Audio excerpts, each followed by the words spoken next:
Hola, un saludo muy especial a todas las personas que nos acompañan el día de hoy. Queremos compartir con ustedes un tema muy interesante que tiene que ver con las formas de educar. Hoy queremos hablar acerca de por qué es difícil educar de formas diferentes. El título original de este trabajo es Limitaciones para la implementación de los nuevos paradigmas educativos, desde el proceso tradicional conductista hacia el modelo de metacognición. Los autores de este trabajo son Jaime Alberto Ramírez Niño, de la Universidad EXI, Ruth Janet Zamora Valencia, de la Universidad EXI, Cindy Carolina Segura Moreno, de la Universidad EXI, y Leonardo Sánchez Torres, de la Fundación Universitaria Navarra. Un saludo muy especial desde Colombia. Bienvenidos. Vamos a iniciar con una breve historia para comprender un poco acerca de todos estos modelos de educación. Desde la prehistoria siempre han habido necesidades humanas. Cada una de esas necesidades ha llevado consigo un modelo de educación. Veamos un poco desde la prehistoria. En la prehistoria teníamos necesidades muy básicas, de supervivencia principalmente. Por ejemplo, generar fuego, cazar, poder construir algunas viviendas sencillas, construir algunas herramientas y otras actividades algo sencillas.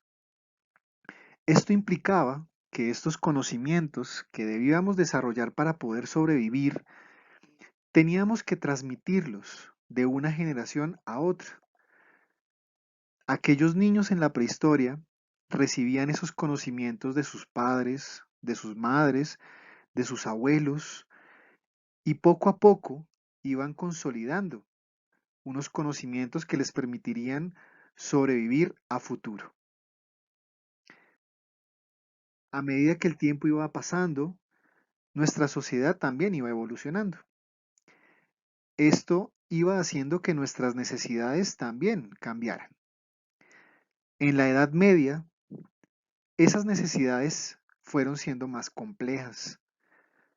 Las construcciones, por ejemplo, los castillos, los puentes, eran mucho más grandes, eran mucho más rigurosos, eran mucho más hermosos, y eso hacía que el componente de la educación también lo fuera.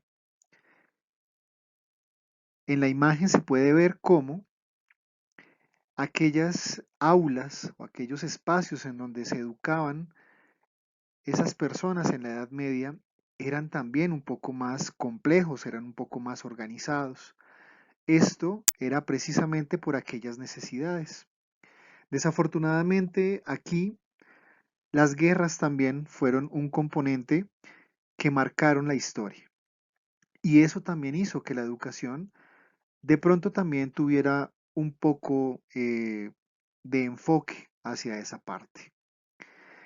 La religión también tuvo una gran incidencia en esta etapa de nuestra historia.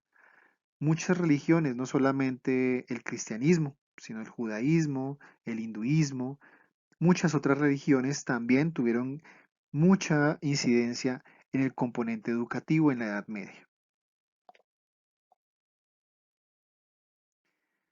Un poco más adelante en la historia, en la era de la industrialización, también las necesidades fueron más complejas aún. El ser humano empezó a generar más conciencia acerca de construir algunas máquinas que pudieran simplificar un poco más la vida. También máquinas que pudieran producir mayor cantidad de elementos, que fueran mayormente productivas y que pudieran generar mucho más beneficios para la humanidad. Aquí se desarrollaron nuevas tecnologías que podían permitir la comunicación con muchas personas a distancias muy largas, medios de transporte, entre muchas otras cosas que empezaron a satisfacer necesidades muy importantes. Eso también hizo que la educación empezara a enfocarse precisamente al desarrollo de estas tecnologías y de estas maquinarias. Por ende, ese componente educativo se enfocó en resolver estas necesidades muy puntuales. Como podemos ver hasta acá, la historia nos ha enseñado algo muy importante, y es que dependiendo de las necesidades de nuestra sociedad, asimismo, nuestro componente educativo también tendrá que modificarse con el tiempo. Si nos damos cuenta, hoy en día nuestra sociedad tiene muchísimas necesidades, demasiadas. Ya no son tan simples como en la prehistoria o en la Edad Media o incluso como en la era de la industrialización. Hoy en día son mucho más complejas y son muy variadas. Por ende, los modelos educativos tradicionales o esos modelos educativos que ya son muy antiguos, que solo respondían a estas necesidades muy puntuales, pueden estar quedando un poco obsoletos. Y es allí donde vamos a empezar a charlar acerca de esos nuevos modelos educativos y qué es lo que nos falta para poder llegar a ellos. Una vez más, bienvenidos. Entonces, ¿de qué vamos a charlar? ¿Cuáles van a ser esas ideas que vamos a desarrollar a través de esta presentación? La primera, ¿qué es un modelo educativo tradicional? Entonces, vamos a conocer un poco acerca de ese modelo educativo tradicional, ese modelo que está un poquito basado en esas necesidades puntuales de la prehistoria, de la Edad Media, de la era de la industrialización. Luego vamos a ver qué es un modelo de metacognición o cuál es esa propuesta nueva que estamos desarrollando hoy en día. Y finalmente vamos a dialogar un poco acerca de qué es lo que está pasando y por qué tal vez no se ha implementado al 100% estos modelos, qué es lo que nos está impidiendo llegar a esos modelos nuevos que tal vez pudieran abordar todas nuestras necesidades actualmente vigentes. Bueno, entonces, ¿qué es un modelo educativo tradicional? Bueno, para iniciar vamos a hablar de lo que es el preestablecimiento de saberes. En los modelos tradicionales existe algo muy particular y es que normalmente se definen una serie de temas y básicamente en este modelo no se permite salir de esos temas que ya han sido establecidos. Por ejemplo, si estamos en una clase de matemáticas eh, y los temas que se han definido para esta clase de matemáticas son la suma, la resta, la multiplicación y la división. Y solamente, digamos que dentro de esas temáticas, solamente se enseña una sola forma de resolver problemas de suma, resta, multiplicación y división. No más. Démonos cuenta que aquí ya se está preestableciendo, se está definiendo una única forma de saber, cuando para resolver varios problemas de matemáticas existen diversas formas. Entonces, esto genera ya limitaciones para nuestros aprendices o nuestros estudiantes, dado que limita o pone una barrera en cuanto a lo que se debe aprender o lo que se quiere aprender. Es una gran desventaja de este tipo de modelos como lo es el modelo tradicional. Otro componente muy característico del modelo tradicional son las evaluaciones de tipo cuantitativo. ¿Y a qué nos referimos con esto? Normalmente, las evaluaciones de tipo cuantitativa te definen bajo una nota o una calificación. ¿Qué quiere decir? Que si la escala de calificación es de 1 a 5, si sacas 5, eres un excelente estudiante o un excelente aprendiz. Mientras que si sacas 3, eres un estudiante promedio, eres un estudiante, digamos que con mediano rendimiento. Pero si sacas 1, eres un estudiante que no tiene no tienes rendimiento académico o no estás aprendiendo, en otras palabras. Resulta que reducir el proceso de aprendizaje a un solo número limita también la capacidad no solamente del estudiante para aprender, sino que también reduce la motivación del estudiante para aprender. ¿Por qué? Porque el estudiante asume que su aprendizaje se limita a un número y no a la calidad de los conocimientos que va a adquirir. Y esto también es un problema muy frecuente frente al modelo tradicional. Otro aspecto importante del modelo tradicional es el método. ¿Cómo se enseña en el modelo tradicional? Normalmente es a través de la repetición o a través de la memoria.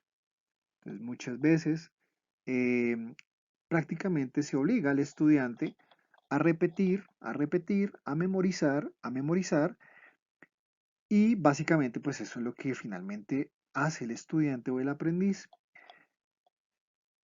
Está bien memorizar algunas cosas, no hay que desconocer que hace parte del proceso de aprendizaje. Sin embargo, hay otros procesos que son sumamente importantes, además de memorizar, como poder relacionar esos conocimientos con el entorno que nos rodea, poder aterrizar esos conocimientos, poderlos relacionar con la vida real, no solamente saber que uno más uno es 2, ¿sí? O una operación aritmética da como resultado X o Y, sino para qué me sirve esto en la vida real. ¿Cómo lo puedo aplicar yo en la vida real? Y es aquí donde realmente también se limita mucho desde el modelo tradicional. Otros aspectos como el condicionamiento que se le da a los estudiantes, que tiene que ver también mucho con lo que es la evaluación cuantitativa. ¿Por qué? Porque realmente el estudiante se condiciona a que básicamente debe estudiar o debe aprender pues por una calificación o una nota, ¿sí? Un número, ¿sí? Prácticamente define lo que es el proceso de aprendizaje, cuando realmente no lo es. Muchas veces el hecho de que adquieras un conocimiento nuevo, de que puedas conocer algo que anteriormente no sabías, eso es una riqueza que nadie te va a poder quitar, ¿sí? Independientemente que pues tu nota no vaya a ser 5 o un 10, es un nuevo conocimiento que tienes para tu vida. Y eso son evaluaciones de tipo cualitativo que realmente en los modelos tradicionales no se tienen en cuenta. Luego tenemos otros aspectos como la estandarización, que es otra gran limitante realmente cuando tratamos de tratar de, digamos, de enseñar o de transmitir conocimientos a todos los estudiantes de la misma forma, también estamos fallando. Debemos reconocer que todos los estudiantes, que todos somos seres humanos y por ende todos somos diferentes. Y hay muchos estudiantes que tienen procesos de aprendizaje diferentes, que tienen inteligencias diferentes y tenemos que saber reconocer eso. Por ende también tenemos que adaptar esos procesos de enseñanza a esas nuevas formas de aprender de nuestros estudiantes. No podemos pretender que todos nuestros estudiantes se acomoden a nuestro modelo de enseñanza. Y eso es algo que también tiene el modelo tradicional. Otra gran limitante del modelo tradicional es que la cantidad de información es demasiada, es muchísima. Y muchos de los que hoy en día pues tenemos más de 30, 40 años lo vivimos. Los tableros y los pizarrones totalmente llenos de letras, de palabras, ¿sí? Los cuadernos, nuestros cuadernos, nuestras notas, eran cuadernos interminables de 100, 200 hojas. Era mucha la información, ¿sí? Y eso satura mucho a nuestros estudiantes. Puede confundir, puede fatigar a nuestros estudiantes y por ende puede colapsar el proceso de aprendizaje. Por ende tampoco es algo tan, digamos que, necesario y tan importante dentro del proceso de aprendizaje. Finalmente, este modelo es un modelo lineal. ¿Qué quiere decir? Que aquí el docente o el profesor es quien le da el conocimiento al estudiante. El estudiante no tiene una participación activa dentro de este proceso. En otras palabras, el estudiante se sienta a escuchar al profesor o al maestro. Poco participa, poco pregunta, poco investiga o casi nada, ¿sí? Y es otra gran limitación. En ese sentido, ¿qué papel tiene el docente dentro del modelo tradicional, que es un modelo de tipo conductista? Básicamente, el docente le dice al estudiante qué es lo que hace o qué es lo que tiene que hacer y cómo lo tiene que hacer. Entonces, el estudiante, en ese sentido, obedece órdenes. Prácticamente se limita a esa acción dentro de este modelo tradicional. Obedecer órdenes, cumplir instrucciones, nada más. Es un papel bastante pasivo dentro de ese componente de aprendizaje. Entonces, ¿para qué nos sirve un modelo así? Nos preguntaremos todos.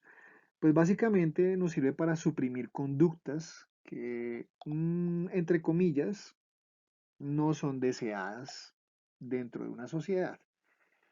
Normalmente dentro de una sociedad muchas veces se considera no deseado el pensamiento crítico, el pensamiento reflexivo, el pensamiento constructivo, el pensamiento propositivo, ¿sí? Que las personas de verdad sean muy activas dentro de una sociedad. Muchas veces se considera que eso no es algo tan positivo, ¿sí? No en todas las sociedades, ¿no? Hablamos, por lo menos en Latinoamérica sucede mucho. Hay otras sociedades donde eso es muy positivo, al contrario, ¿sí? Que las personas sean muy críticas, reflexivas, propositivas, al contrario es algo sumamente positivo. Eso sí, digamos que es lo que busca un modelo ya de metacognición. En el tradicional no, es todo lo contrario. Buscamos personas un poco sumisas, precisamente que se orienten a cumplir órdenes a futuro, ¿sí?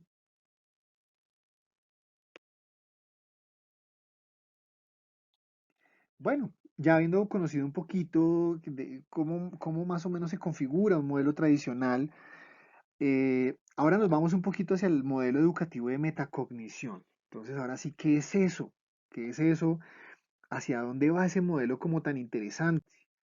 Bueno, pues este modelo parte de algo sumamente interesante y es que es un modelo que no fragmenta el conocimiento. En otras palabras, eh, no divide lo que es la clase de matemáticas con la clase de biología, con la clase de deporte, con la clase no. Este tipo de modelo integra todos los tipos de saberes. Articula los conocimientos de matemática con los conocimientos de arte, con los conocimientos de tecnología, con los conocimientos de lenguas o de idiomas, con los conocimientos de ciencias y con los conocimientos de deportes, entre muchos otros saberes. Es algo sumamente positivo que tiene lo que es el modelo de metacognición. Permite integrar muchos conocimientos. Entonces yo ya no veo todo, digamos, de manera dividida, sino que lo puedo integrar. Y eso es algo sumamente interesante. Ahora, ¿en qué se diferencia del modelo tradicional? Bueno, una de las cosas es que es un modelo dinámico, en el sentido en que entre el conocimiento se construye entre el maestro y el estudiante. Aquí ya no solo, aquí el maestro ya no es el que se para frente a un aula de clases y habla durante una, dos, tres o cuatro horas, sino que aquí el docente orienta al estudiante y el estudiante es el que toma la iniciativa. El estudiante es el que empieza a construir el conocimiento orientado por el maestro. Aquí el estudiante tiene mucha más participación. Entonces aquí la cosa empieza a cambiar. Se aprovechan las inteligencias múltiples y esto es genial. El hecho de que Pepito tenga mucha más inteligencia artística, yo lo puedo aprovechar para de pronto orientar un poco diferente el aprendizaje de la matemática a través de la música, por ejemplo. Y de pronto si Ana tiene una inteligencia mucho más desarrollada en la parte, qué sé yo, del deporte, entonces igual lo puedo aprovechar para de pronto articularlo con el aprendizaje de la biología y así sucesivamente. es algo muy importante y algo también muy interesante que tiene el proceso, el modelo de metacognición. Lo otro también interesante es que este modelo se basa en problemas. Entonces aquí ya no es, aquí ya digamos que el aprendizaje no es por temas. Ya no es que llega el profesor o el docente y hoy vamos a ver la suma. Entonces, la suma lo define tal cual como la suma y vamos a hacer ejercicios de suma, sino que partimos de un problema. Entonces, por ejemplo, si el día de hoy recibo una cierta cantidad de dinero y el día de mañana vuelvo a recibir otra cierta cantidad de dinero y pasado mañana vuelvo y recibo otra cantidad de dinero, finalmente, ¿cuánto dinero voy a tener? ¿Sí? ¿Y para qué puedo utilizar ese dinero? Entonces, ya la cosa es diferente. Ya parto de un problema que me sugiere la suma como una solución de ese problema. Luego rescata la utilidad social del conocimiento. Y esto es muy importante, porque eso se articula con lo anterior. Ya desde ese punto de vista yo ya le estoy mostrando a mi aprendiz o a mi estudiante por qué es que es importante aprender a sumar. No solamente que uno más uno es 2, 2 más 2 es 4 y así sucesivamente, sino por qué es importante saber eso. Eso es porque es útil ese conocimiento. Finalmente, la parte de investigación. Entonces aquí se motiva al estudiante a que investigue, a que lea, a que consulte. Y eso también es sumamente importante para poder construir nuevo conocimiento. Y algo también importante es que se planean procesos mentales. Y esto es, es algo que no hace otros modelos de educación. ¿Y cuáles son esos procesos mentales? Tenemos 6 procesos mentales importantes. El primero, recordar, que tiene que ver un poco, bueno, básicamente esto es lo que se hace en el modelo tradicional, solamente recordar, pero aquí hay otros 5 importantes que se tienen en cuenta en el modelo de metacognición, que es crear, aplicar, comprender, analizar y evaluar. Entonces, dense cuenta que son otros 5 componentes muy importantes que le permiten al aprendiz o al estudiante interactuar o utilizar ese conocimiento en muchos campos de su vida. No solamente para retenerlos aquí en su cabecita, sino también para utilizarlos y emplearlos en muchos campos de su vida.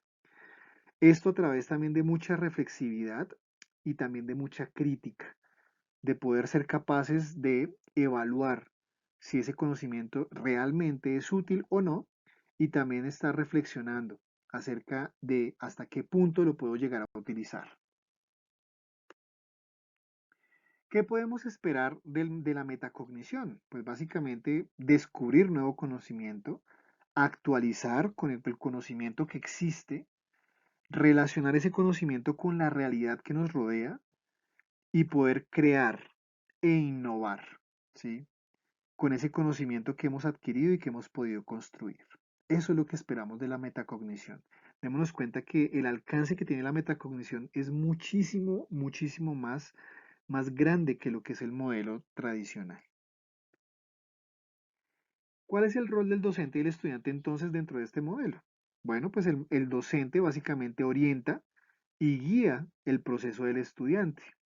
Aquí el docente no imparte el conocimiento, el docente no le da el conocimiento al estudiante, digamos, a manera de una clase magistral.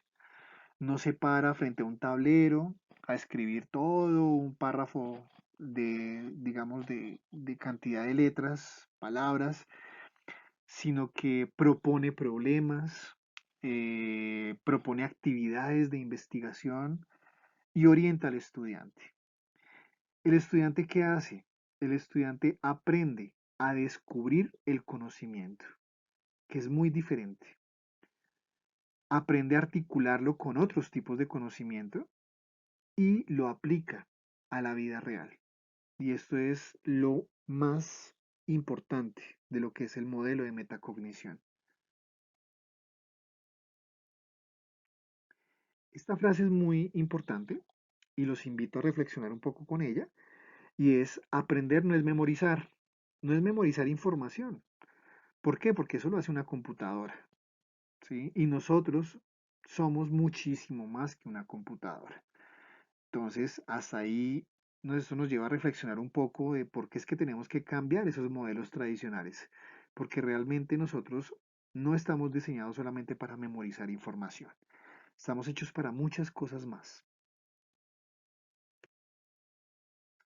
Esta es una pregunta que nos permite reflexionar como docentes también. Cuando un estudiante se acerca y nos pregunta, profe, ¿y las mates para qué me van a servir si yo lo que quiero ser es futbolista como Messi? Cuando un estudiante nos haga una pregunta de estas, este es el punto en donde tenemos que reflexionar. ¿Por qué? Porque en este punto el estudiante piensa que ese conocimiento que está adquiriendo es un conocimiento que no le va a servir para su vida. Por ende, tenemos que replantear cosas de nuestro modelo de educación, porque nuestro modelo de educación tiene que garantizar que ese estudiante sea capaz de pensar que el conocimiento que está recibiendo, que el conocimiento que está construyendo, es un conocimiento que le va a ser útil para su vida. De lo contrario, estamos fallando. Entonces, eso es una pregunta que me fascina y creo que es el punto en donde nos permite reflexionar como docentes. Finalmente tenemos ya el último punto para cerrar y es esta pregunta. Entonces, ¿por qué no implementar la metacognición en todo el mundo? Bueno, vamos a ver por qué. Hay una falsa cultura en donde se ha prácticamente definido en que el docente es el único poseedor del conocimiento, es el único que tiene conocimiento, el único que sabe, es un ser superior que todo lo sabe y eso es falso.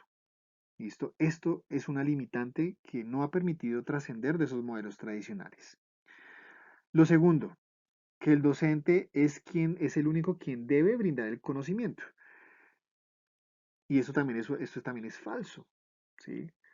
El docente es un orientador, ¿sí? No siempre es el que tiene que dar el conocimiento al estudiante, es el que orienta ese proceso. Y esto también ha sido algo muy difícil de cambiar. Finalmente, el estudiante solo debe atender al docente y obedecer instrucciones. Es otro paradigma, otra falsa cultura que se ha establecido muchísimo y ha dificultado mucho el proceso de cambios de modelos educativos. Otro aspecto son los modelos restrictivos en cuanto a política. ¿Por qué? Se piensa que con más conocimiento hay mayor capacidad de reflexión en la sociedad, por ende pueden haber más protestas, más conflictos y demás. Entonces, generalmente los gobiernos restringen un poquito estos modelos. La corrupción. Por otra parte, pues si yo tengo la sociedad con menos conocimiento, pues puedo engañarlos un poco más fácil y los puedo controlar mucho más. Entonces, para mí como gobierno corrupto, pues es mucho más viable tener este tipo de modelos que pues son de tipo tradicional. Las clases sociales es algo también digamos que una realidad. Las clases altas siempre han tenido mucho, bueno, por lo menos en los países latinoamericanos, no en todos los países, pero han tenido mucho más fácil a este tipo de modelos, como el de metacognición, por ende han tenido mejor calidad de educación, mientras que las clases medias y bajas es mucho más difícil el acceso a este tipo de modelos, por ende la calidad pues es mucho más baja. La inversión. Para poder implementar un modelo de metacognición hay que hacer una muy buena inversión y los países, obviamente, que no tienen los recursos, pues no tienen la disposición para hacerlo. Entonces ha sido también una gran limitante, pues, que no ha permitido llegar allí. Finalmente, la falta de apoyo para investigación, innovación y tecnología. Los países que no ven la investigación, la innovación y la tecnología como un medio de progreso son países que también no ven en los modelos de metacognición como medios para poder desarrollar los mismos países. Entonces, pues no impulsan ese tipo de modelos, desafortunadamente. Bueno, pues básicamente esto era lo que queríamos compartirles. Espero que les haya gustado. Cualquier pregunta o inquietud, aquí están nuestros contactos y muchísimas gracias. Nuevamente un saludo muy especial desde Colombia.